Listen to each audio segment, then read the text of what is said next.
Hello students, very good morning to all. आज जो है पढ़ने वाले हैं image formation by convex mirror. Previous classes में हमने कनकेव मिरर में कैसे इमेज फॉर्मेशन होता है वो पढ़ा था, क्या क्या कंडीशंस हो सकती हैं। अब हम पढ़ने वाले हैं कि कन्वेक्स मिरर के लिए क्या क्या कंडीशंस हो सकती हैं और साथ में इसका इमेज फॉर्मेशन जो है किस तरीके से बनता है। कन्वेक्स मिरर, कन्वेक्स को जो है हिंदी में बोलते हैं इसको उत्तल। कन्वेक्स मतलब होता है उत्तल, मिरर यानी दर्पण, ठीक है। कन्वेक्स और कनकेव, कनकेव में मैंने बताया था कि उसकी सरफेस जो है अंदर की तरफ दबी रहेगी, लेकिन कनकेव में जो बताया था कि उसकी सरफेस अंदर की तरफ रहेगी, लेकिन कन्वेक्स केस में ऐसा नहीं है। कन्वेक्स केस में जो है इसकी सरफेस बाहर की तरफ जो है उठी हुई होती है, ठीक। अब इसमें जो है ये हम इसका एक डायग्राम बनाते हैं और समझते हैं उसको। इस कन्वेक्स मिरर के केस में हम ये सोचते हैं कि सपोज हमारा ये इमेजिनरी कोई एक स्फीयर है, ठीक है। अगर हमारा ये इमेजिनरी स्फीयर है, इमेजिनरी स्फीयर में क्या होगा, इसका जो मिड पॉइंट होगा ये कहलाता है सी फॉर सेंटर ऑफ कर्वेचर, जो हमने इसके प्रीवियस क्लासेस में भी पढ़ा हुआ है। सी फॉर सेंटर ऑफ कर्वेचर, यानी ये जो कर्वेचर है, ये सपोज ये ओवरऑल जो कर्व है, कर्व ये था, ये पूरा हमने इसको इमेजिन किया कर्वेचर। इस कर्वेचर का जो सेंटर है वो है सी। पोल क्या होता है, पोल जो है मिरर का ही मिड पॉइंट होता है। मिरर पे जो मिड पॉइंट होगा बीचों बीच का वो पोल कहलाएगा। सी और पी के बीच में जो है यहाँ एफ बी होगा, यानी फोकस, जिसका जो यहाँ पे हम फॉर्मूला होता है कि capital R is equal to F, that means C से P के बीच की डिस्टेंस जो है ये होती है कैपिटल R, ठीक है। लेकिन P से F के बीच की डिस्टेंस, ये डिस्टेंस ये होती है स्मॉल f।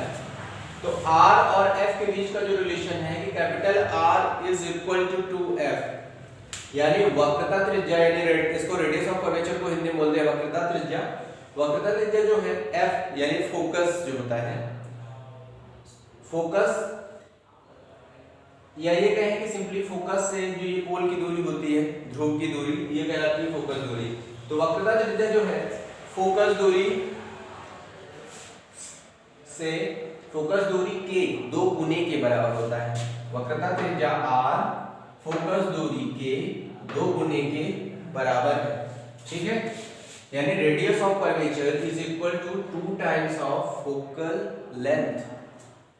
अब आगे आते हैं इसमें कंडीशंस क्या हो सकती है। जब हमने कनकेव मिरर पढ़ा था तब उसके फोकस और सेंटर ऑफ कर्वेचर इस साइड आते थे, तो इसलिए क्योंकि इमेज हमें इधर ही साइड से देखनी है तो यहाँ पे अलग अलग वेरियस कंडीशंस होती थी, ठीक है। बट अगर हम बात करें तो यहाँ पे कहीं पे इंफिनिटी होगा। इंफिनिटी यानी अनंत, एक ऐसी डिस्टेंस जिसके बारे में हमें कुछ भी नहीं पता है, ठीक है ना।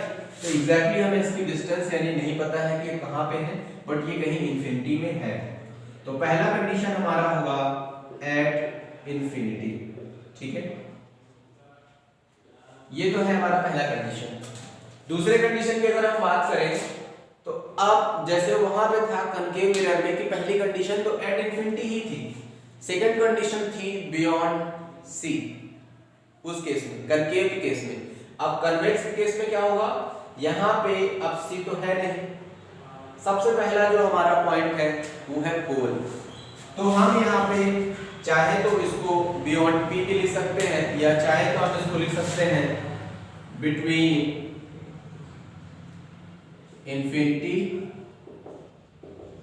एंड P, मतलब P फॉर पोल, ध्रुव। तो इंफिनिटी और ध्रुव के बीच की जो बीच में अगर कोई ऑब्जेक्ट है तो उसका इमेज किस तरीके से बनेगा, ये इसके बारे में, ठीक है। तो ये 2 ही कंडीशंस है हमारे पास कन्वेक्स मिरर के केस में। और ये चीजें आप समझ ही चुके होंगे, ये सेंटर ऑफ कर्वेचर है, ये फोकस है और ये पोल है। F और R के बारे में भी समझ चुके होंगे। ये चीजें बेसिक कॉन्सेप्ट है जो हमें पता होनी चाहिए, अगर पता है तो हमें जो है आगे स्टडी करना और सिंपल हो जाता है, ठीक है। अब आगे इसको थोड़ा सा एक्सप्लेन करते हैं पॉइंट्स को लेकर के।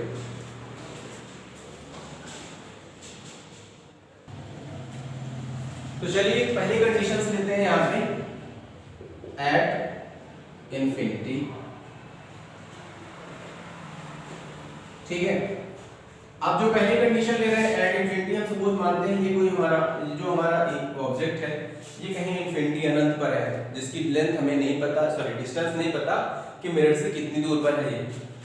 तो अब ये ए भी एक हमने लिया। अब यहाँ से अगर सपोज जो है तीन एरो कह रहा हूँ, थ्री लाइट रेज अगर जाए, तीन प्रकाश की किरणें जाए, सपोज एक किरण ये जा रही है, ठीक है, जो कि पैरेलल है, दूसरी किरण ये जा रही है, ये भी पैरेलल है, तीसरी किरण ये भी पैरेलल है, ठीक है। ये किसी अनंत दूरी से जा रही है, तो यहाँ पे हमें डॉटेड दिखाने की जरूरत नहीं है, बस इतना सफिशिएंट है। तो अब यहाँ से जो है लाइट रेज जा रही है, किस डिस्टेंस से आ रही है, कहाँ से आ रही है, हमें एग्जैक्ट लोकेशन नहीं पता। अब ये क्या होगा, हमने एक कॉन्सेप्ट जो सिंपली पढ़ा हुआ है कि जब भी कोई लाइट जो है कोई लाइट रे पैरेलल जाएगी प्रिंसिपल एक्सिस पे, जो कि मिड एक्सिस हमारी कौन सी थी, ये हमारी है प्रिंसिपल एक्सिस, यानी मुख्य अक्ष को हिंदी में बोलते हैं, ठीक है। ये मुख्य अक्ष है, यानी सेंटर ऑफ कर्वेचर की या मिरर के केस में भी। तो अब हम आगे बात करेंगे यहाँ पे, अगर पैरेलल है तो फोकस से होकर जाएगी या जाती हुई प्रतीत होगी, यानी फोकस से ये तो चली जाएगी, या तो हमें ऐसा लगेगा कि ये फोकस से जाती हुई मतलब दिख रही है। तो यहाँ पे जो है ये डॉटेड लाइन से बनाएंगे, ये फोकस से होकर के जाएगा, ये भी फोकस से होकर के जाएगा, यानी अगर हम इसको यहाँ पे थोड़ा सा क्लियर करें तो ये दोनों लाइनें जो हैं फोकस से होकर जाती हुई हमें प्रतीत हो रही है।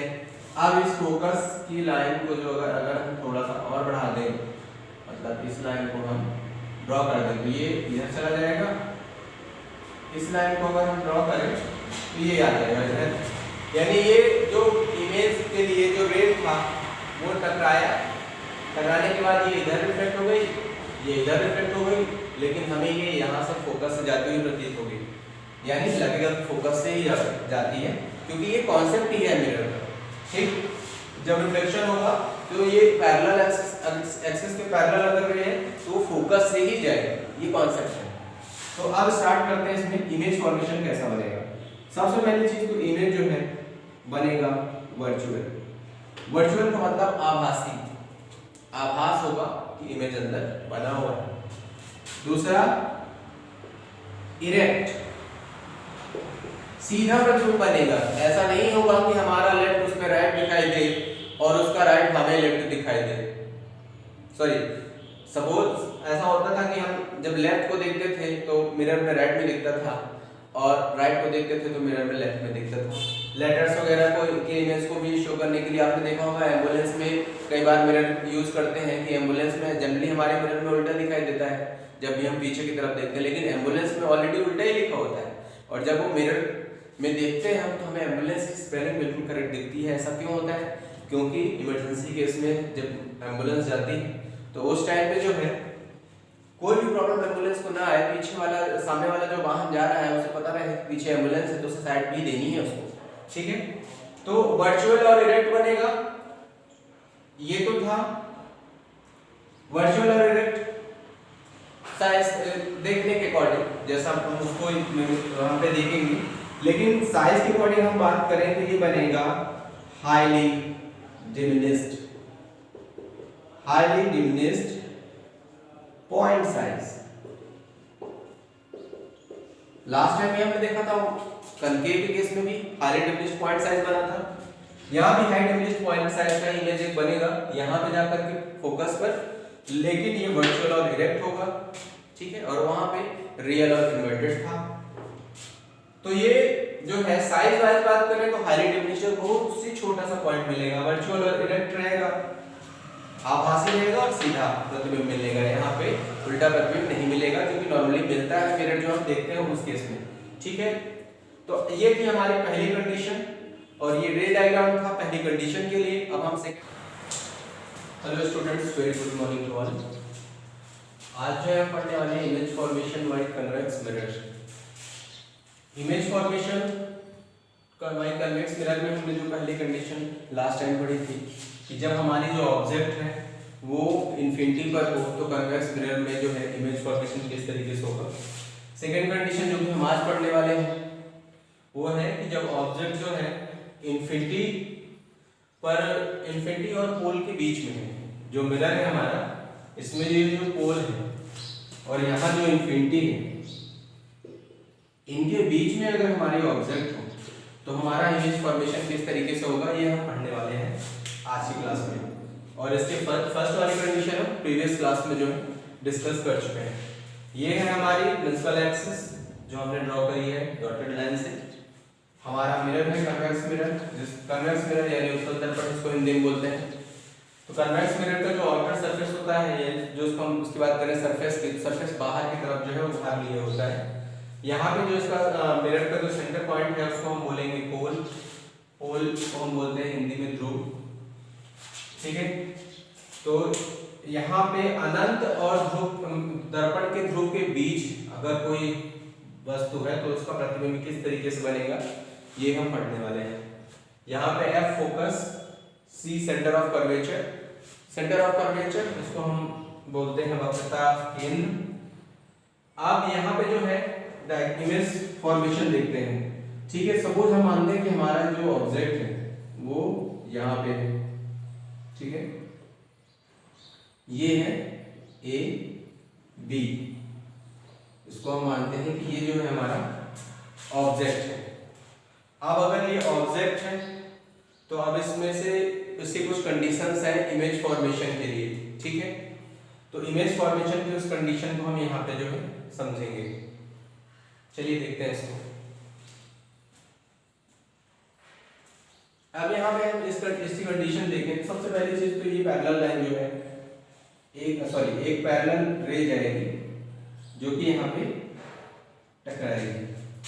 सभी को पता है कि मिरर के जो इमेज फॉर्मेशन के टाइम पे जो रूल्स हैं जो हमने कुछ पढ़े हुए हैं उसमें से एक पहला ही रूल है कि जब प्रिंसिपल एक्सिस के पैरेलल होगा रे तो वो हमेशा फोकस से होकर के जाएगा।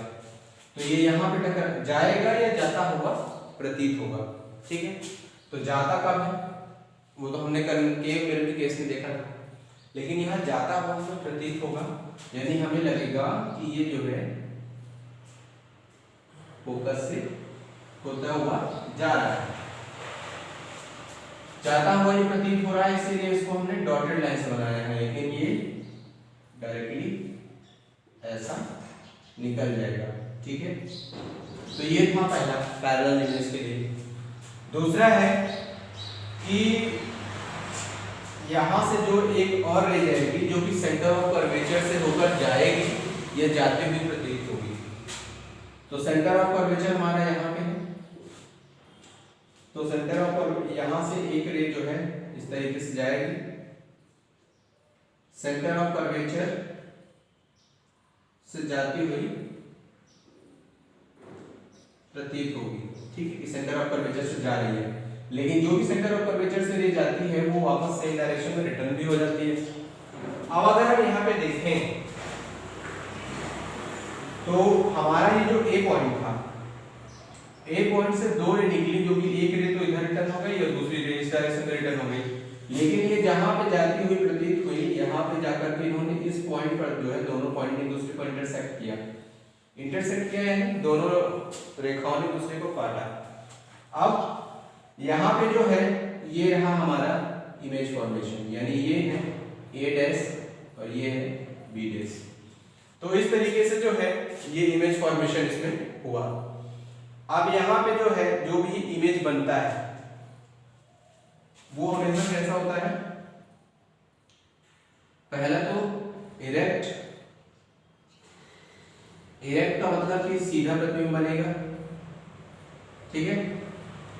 और इमेज कैसे बनती है, वर्चुअल आभासी प्रतिबिंब बनेगा, लेकिन बनेगा सीधा ही, यानी लेफ्ट पोर्शन लेफ्ट पे दिखेगा, राइट पोर्शन राइट पे दिखेगा, और वर्चुअल एंड इरेक्ट होगा, ठीक है। इमेज अगर हम देखें तो यहाँ पे हमें इमेज फॉर्मेशन इमेज जो बनी है वो इस वाले इमेज से तो हमें स्मॉल दिखाई दे रहा है, तो छोटा प्रतिबिंब है इसमें, ठीक है। तो ये हमारी कंडीशन है सेकंड, जिस पर हमने ये इमेज फॉर्मेशन का डायग्राम जो है बनाया हुआ है। तो ओवरऑल जो है दो ही कंडीशंस इसमें पॉसिबल थी, क्योंकि यहाँ पे हमारे पास इन्फिनिटी और पोल दो ही चीजें थी। तो एक या तो इन्फिनिटी भी हो सकता है या तो पोल और इन्फिनिटी के बीच में हो सकती है ऑब्जेक्ट। जबकि कनकेव मिरर के केस में बहुत सारी कंडीशंस थी, क्योंकि कनकेव मिरर पे ये सेंटर ऑफ कर्वेचर, फोकस, ये सारे इसी डायरेक्शन में आ रहे थे हमारे। तो उस केस में जो है बहुत सारे अलग अलग वेरियस कंडीशंस बन रही थी, जिसके लिए हमने स्टडी किया था। अभी हमारे पास इसमें सिर्फ जो है ओवरऑल जो हमारे पास इसमें कंडीशंस है, सिर्फ दो ही कंडीशन है, जिनके लिए हम जो है कन्वेक्स मिरर का डायग्राम जो है इमेज फॉर्मेशन का डायग्राम बनाते हैं। अगर आपको इमेज फॉर्मेशन डायग्राम में कुछ चीजें कॉमन है जो हमने स्टार्टिंग में प्रिंसिपल्स पढ़े थे, यानी कुछ रूल्स हमने पढ़े थे रे डायग्राम बनाने के, वो रे डायग्राम अगर आपको क्लियर है तो उस केस में जो है इमेज फॉर्मेशन चाहे आप कनकेव के लिए बनाएं या कन्वेक्स के लिए बनाएं, दोनों ही केसेस में इमेज फॉर्मेशन आप सिंपली बना सकते हैं बिना किसी कंफ्यूजन के। अब इसके आगे जो है हम अदर चीजें जो है लेंस के बारे में जो है नेक्स्ट क्लास में पढ़ेंगे।